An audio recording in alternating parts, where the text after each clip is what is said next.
ஒரு காட்டில், ஒரு முயலும் ஒரு ஆமையும் நெருங்கிய நண்பர்களாக இருந்து வந்தது. முயல் தன்னால் வேகமாக ஓட முடியும் என்பதில் மிகவும் பெருமையாக இருந்தது. எனவே ஒரு நாள், அது ஆமையை ஒரு பந்தயத்திற்கு சவால் விடுத்தது. ஆமை ஒப்புக்கொண்டது. பந்தயம் தொடங்கியது. முயல் மிக வேகமாக ஓடியதால், அது ஆமையை விட மிகவும் முன்னால் இருந்தது. தன்னம்பிக்கையுடன், ஆமை படிப்படியாக முன்னேறிச் சென்றது.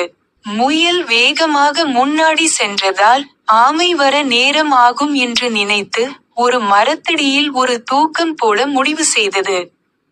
முயல் விழித்தெழுந்தபோது, ஆமை வெற்றி கோட்டை கடப்பதைக் கண்டு அதிர்ச்சியடைந்தது.